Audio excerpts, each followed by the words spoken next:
اور شراب کی ایک مجلس بپا کی. حضرت امام حسین رضی اللہ تعالی عنہ جب وہاں پہنچے تو شراب کی پھیلی ہوئی بدبو کو محسوس کرتے ہوئے فرمایا یہ بو کیسی ہے؟ تو نشے میں دھت یزید بولا یہ شام میں بنتی ہے، اور ایک جام منگوایا اور اس کو پیتے ہوئے دوسرا جام حضرت امام حسین رضی اللہ تعالی عنہ کی طرف بڑھاتے ہوئے کہا ابا عبداللہ لیجئے. تو حضرت امام حسین رضی اللہ تعالی عنہ نے فرمایا میں اس کی طرف دیکھتا بھی نہیں ہوں. اور پھر وہ عشقی اشعار پڑھنے لگا. جب یزید کی شراب نوشی کا منظر امام حسین رضی اللہ تعالی عنہ اپنی آنکھوں سے دیکھ چکے تھے تو مجھے بتاؤ یزید کے ہاتھ پہ امام حسین کا پاک ہاتھ کیسے آتا؟ حضرت امام حسین رضی اللہ تعالی عنہ جس ماحول میں پلے تھے، جس ماحول میں پرورش پائی تھی، جس ماحول میں رہے تھے، وہ پاکیزہ اور تقدس مآب ماحول تھا.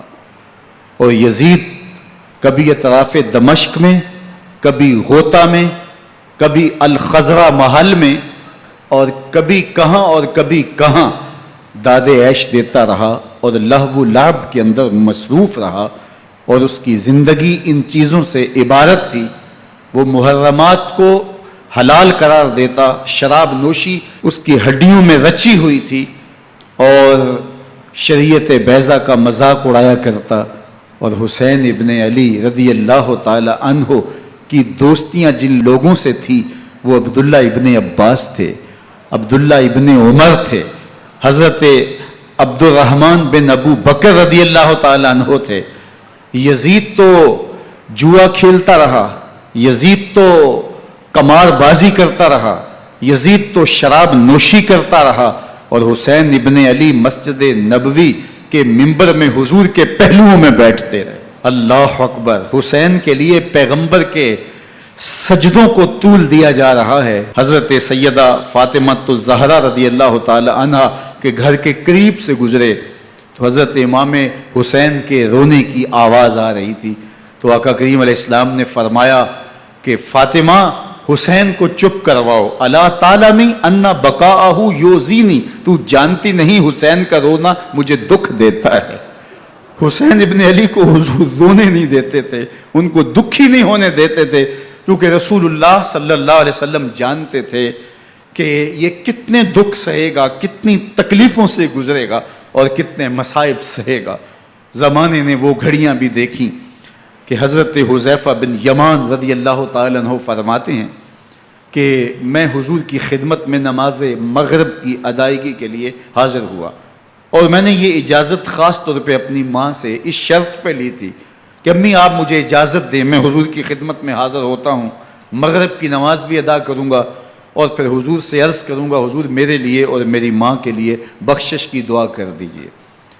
ماں نے اس شرط پہ اجازت دے دی اور میں حضور کی خدمت میں آ گیا. نماز مغرب ادا کی، سلام پھرا، لیکن حضور عبادات میں، ذکر میں، نوافل میں ایسے مشغول ہوئے کہ میں آرزو رکھنے کے باوجود بھی عرض نہ کر سکا.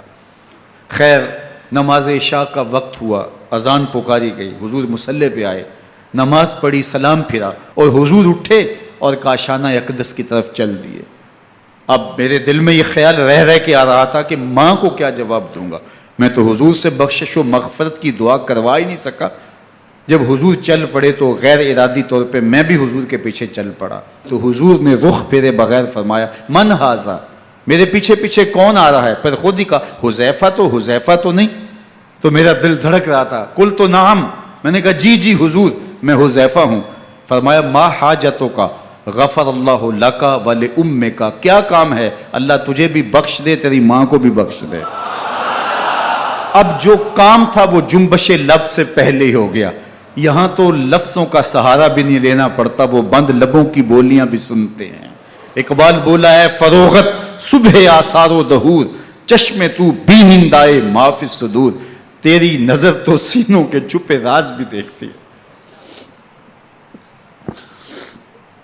تو کہا ما حاجتوں کا غفر اللہ لک ولامک.